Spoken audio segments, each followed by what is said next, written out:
Hello class, and welcome to Chemistry of Cooking. This will be an asynchronous class online, so you can move at your own pace. You have two instructors. My name is Chrissy Traore, and I will be your lecture instructor. Your lab portion will be run by Robin Lipner.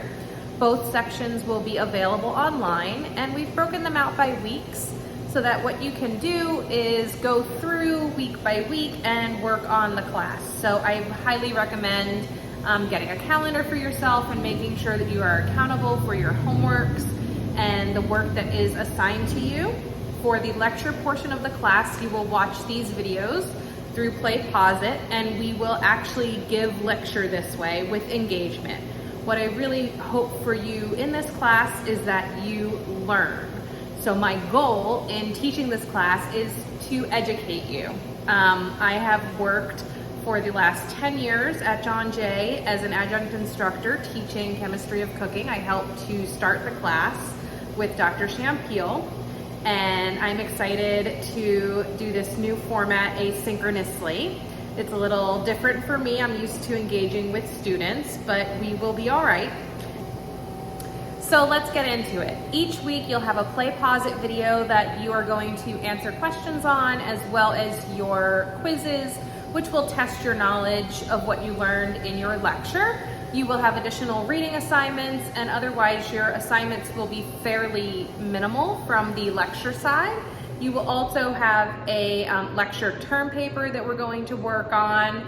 We will first have a submission of your proposal, which I will review with you, and then following that you will have a rough draft, and then your final draft will go through Turnitin. So when you do submit your final draft, obviously it will be checked for any plagiarism or copying, which is not permitted. So please make sure that you are prepared for as your term paper comes up with a topic. So throughout the class, if there's something that you are exploring through either the lecture or the labs and you find that it's really interesting, that could be a topic to choose for your term paper. So take notes on that and definitely try to think of something that you want to explore a little bit deeper about the chemistry of cooking. Now let's get into it. On your Blackboard, you also have these slides available to you in PDF format, so you can print them out or pull them up and watch concurrently with the video.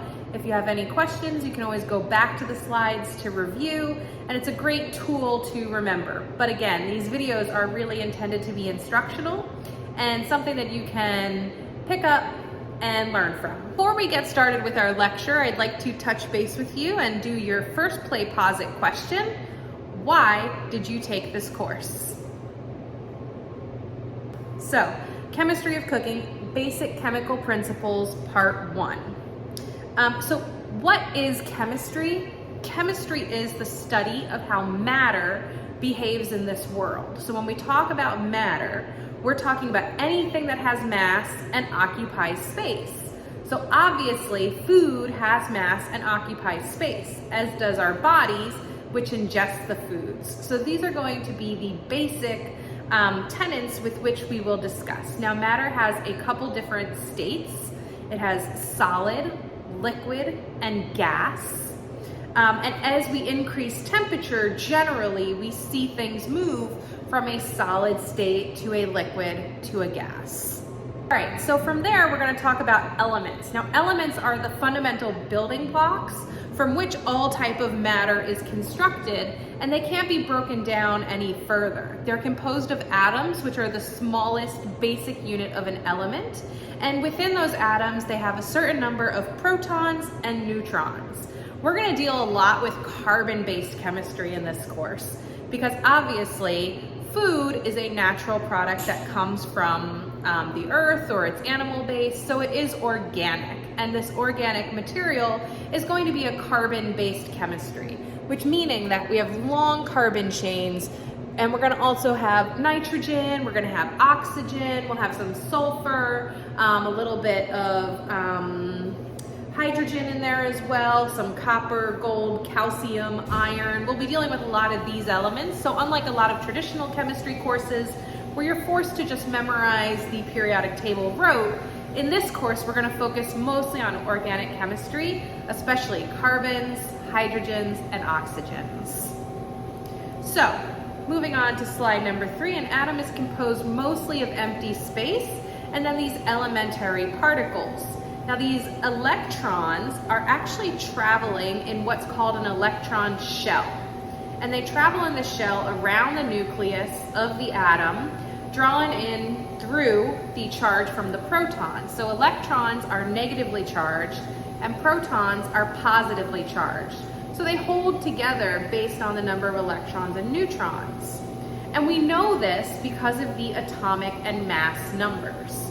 So these numbers actually dictate how many electrons and protons an element will have.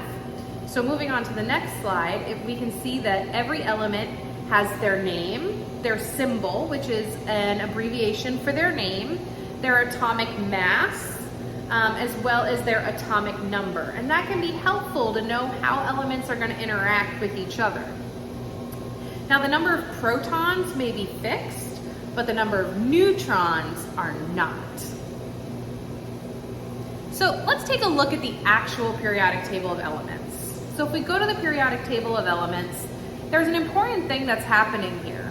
So on one side, we have our noble gases, all the way on the right-hand side of the periodic table. And you can see those: helium, neon, argon, and these gases have a unique property in that their outer valence electrons are fully filled. Now, all atoms have 8 spots in their outer valence electrons, except for hydrogen and helium. Helium's a noble gas, and he's got his 2. Hydrogen only has 1 and is always looking for another electron, which is why they bond very frequently with other elements. So if you go to the next slide, periodic table, I love this slide because you can actually see different elements and what they are used in common everyday objects. So even though the periodic table of elements feels very disconnected from our everyday lives, it's actually a very common part. And you'll also notice that in the yellow, some of these elements that are more common in organic chemistry, these are going to be elements that we find in our food. So the greater the electronegativity of an element, the greater its attraction to electrons, which leads us to bonding. So when chemicals and atoms get together and bond, they form a chemical. So as these elements bond with each other, they form different chemicals. So let's take a look at different ways that we can write chemicals. So the first thing we see is the chemical formula. This shows all elements in a compound very simply added up in aggregate. So I have in this compound 2 carbon, 6 hydrogen, and 1 oxygen. Now the condensed formula is where we not only see the total number of elements, but we also get an idea of their arrangement. So for instance, 1 carbon, 3 hydrogen, 1 carbon, 2 hydrogen, 1 oxygen, 1 hydrogen. We can also see free-floating electrons in this model as well. The Lewis dash structure gives us even more insight into how these molecules are arranged, because this gives us a 3-dimensional picture of the elements. So every line or dash in a Lewis dash structure represents a pair of bonding electrons. Again, every line or dash in the Lewis dash structure represents a pair of bonding electrons. So if I look at this picture, I have carbon and hydrogen sharing 2 electrons in this C2H6O, 1 oxygen. And then finally, a bond line formula can be very useful when we're talking about huge molecules. So when we get to fats and lipids, which have these really long carbon chains, we're definitely going to be using a bond line formula structure to show their shape, and this way we can also see how they work with each other based on their structure. Now I always like to say, what does it matter?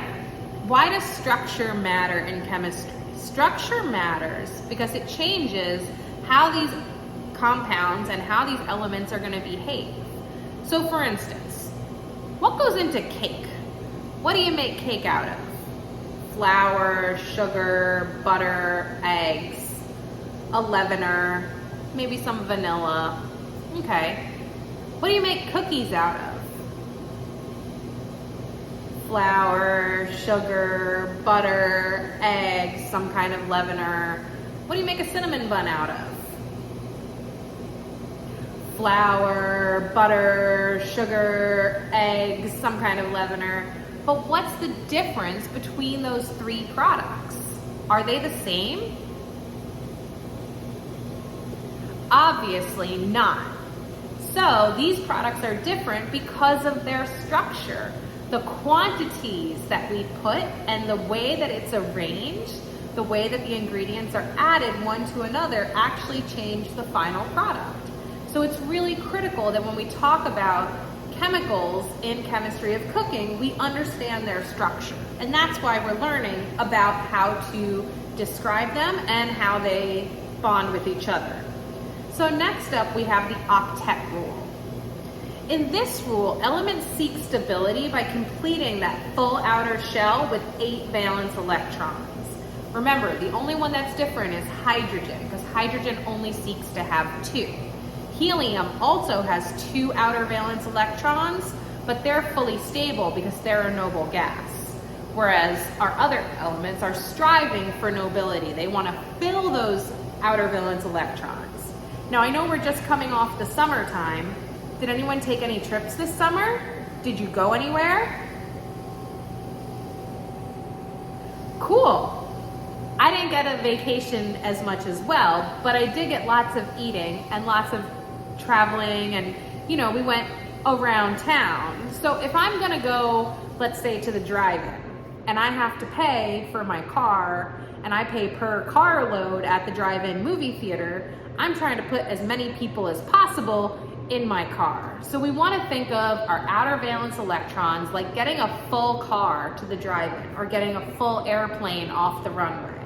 So what happens is these elements strive to be as stable as a noble gas and to fill every possible spot. So in that process, they bond with other elements. This is also based on their electronegativity, and if they are more willing to give an electron, take an electron, or share electrons. So let's take a look at how some of those bondings happen. So the first thing is the octet rule. A friendly reminder, most elements can fit 8 electrons in their outer shell. So they're striving to have 8 full electrons, which gives them stability, just like a noble gas. What is the exception to the 8 outer electrons? Excellent. Now, they do this through chemical bonds. So the first type of bond we're going to learn about is covalent bonding. This is where 2 atoms are sharing their electrons. So they're going to essentially each have 1 and 1, and they're going to share those electrons. And it's an equal partnership, right? You can think of it like shaking hands. They're really each giving 1 and taking 1. So there's no real transfer of negativity or positivity here. That's not affected in this kind of bonding. Now, I have a molecule down here that I'm showing you in this slide with the covalent bonds. It has 1 oxygen and 2 hydrogens, dihydrogen oxide. Very popular chemical. It's going to keep coming up in this class. It's a very important part of food and cooking. Dihydrogen oxide, water. That's right, we're talking about water. Now, even though this is a covalent bond, because the 4 electrons are on their own in water, we do get a slight, very slight charge. So it does have a little bit of polarity, and that actually helps water stay together. We'll talk about that a little bit more as we go. So ionic bonding. This involves the gain or loss of electrons with 2 atoms. So sodium has 1 electron in its outer valence shell, and it can't wait to get rid of that guy. because as soon as that electron moves off, then it has a full 8 electrons in its outer valence shell below that, which gives it stability. Now, chlorine has 7 valence electrons, so it is always looking to get just 1. And this is why sodium and chlorine tend to bond very easily, and this makes sodium chloride. Sodium chloride, also known as, that's right, table salt. Now remember, when we're talking about this kind of bonding in our class, we're going to refer to anything with an ionic bond as a salt, because a salt is an ionically bonded compound. But it doesn't always mean sodium and chlorine. Magnesium sulfide is also an ionically bonded compound and therefore a salt, though there's no sodium at play. So in this instance, what that means is during this class, please make sure that you refer to table salt as table salt, because other ionically bonded compounds can also be a salt. Now, electronegativity. This is the measure of the ability of an atom to attract a pair of electrons in a bond. So a nonpolar covalent bond is one where 2 electrons are shared equally between atoms and there's no charges resulting. In other words, 2 chlorine. Remember, they each have 7, they want 8. They can share those final valence electrons and also feel very stable in that relationship. A polar covalent bond, where we have a hydrogen and a chlorine, the hydrogen is in that case going to have a slight positive charge, the chlorine slight negative, because they have some imbalance in their valence electrons. Whereas an ionic bond, sodium chloride, where the sodium is giving away their electron, the chlorine is taking one, we're also going to see a full charge on the resulting ions, which means it's more likely to interact with other chemicals when it comes around because it's a charged molecule, making it polar. So now we're talking about polar versus non-polar molecules. All right, so remember back to the Lewis-Dash structure? With this, when we have covalent bonds, that's 2 electrons that are sharing equally, and that's represented by a dash. So each dash represents 2 electrons shared equally.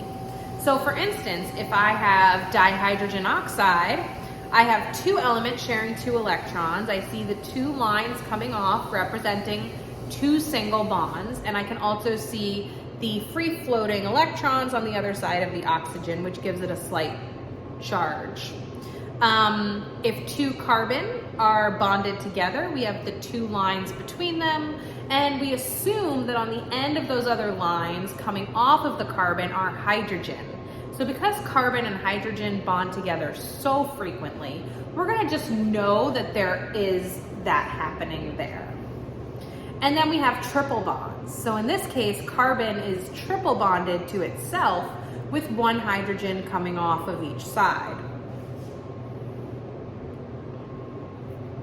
Now, when we talk about organic chemistry, we're talking about the structure, properties, and reactions of carbon-based compounds. You may already see that carbon is a lot in this presentation, and there's a good reason, because we're dealing with organic matter. They're all going to be carbon-based. So all the plants and animals and things that we are dealing with are based in carbon, and that means that they're going to have carbon as their basic bonding. Now, carbon bonds very commonly with hydrogen.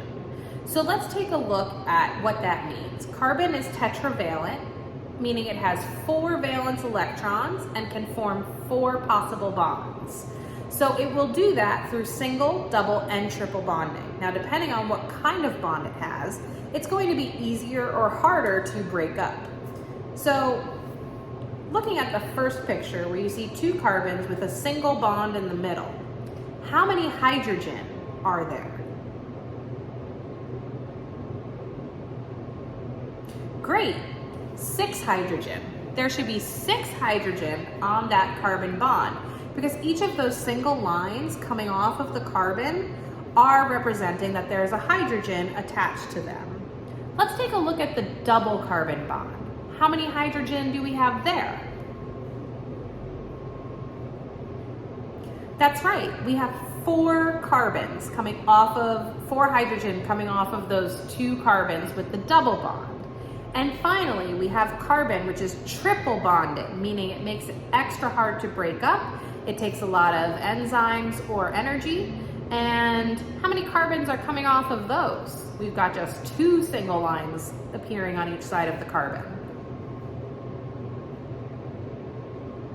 2 hydrogen, right? So if I wanted to write these in their condensed formula, I would have C2H6, C2H4, and C2H2, which would tell me how many carbon and how many hydrogen.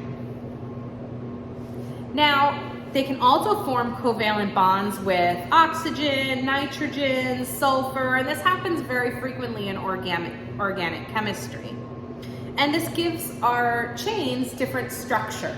So when we look at some of these long molecules with lots of carbons, we see that their structure, whether it's straight or it has kinks, if it has a turn, it's going to affect how these molecules function in the real world. Now, cooking's not magic. All products are formed from something. So it's really critical that when you are looking at a chemical equation or thinking about chemistry as it happens, anytime that there's a reaction, we have to have a clear reactant and a product, and they have to equal the same. So we use these condensed formulas to make sure that the same number of carbons that were in the reactant also occur in the product, because carbon doesn't magically disappear. Things do change phases into gases or into liquids, but that doesn't mean that they've disappeared. It just means that they've moved into a different state of being. It's time to recap. What did you just learn? Tell me now in the Play Pause It one thing you learned in this class so far. Great, thanks for sharing. Now, how many outer valence electrons does carbon have? Excellent. So we're talking about organic-based chemistry. Carbons bonding with other elements, frequently hydrogen, but it can be oxygen, it can be sulfur, it can be nitrogen. There's definitely lots of different bondings that happen there. And the most common kind of bond that we see in organic chemistry is which kind? Good, covalent bonds. And that means that equal sharing. So carbon loves to equally share to fill its outer valence shell, especially with hydrogen. Now, which element doesn't seek the octet rule because it only has 1 electron in its outer valence shell? That's right, it's hydrogen, and it strives to be like helium, which has 2 electrons in its outer valence shell. Do you have any other questions? Great. All right. I'm going to let you take the second half of the presentation on measurements by yourself, and you've got some reading to do on them as well. And I will see you back in lecture 3. Don't forget to do your quizzes and enjoy your first lab. Have a great day.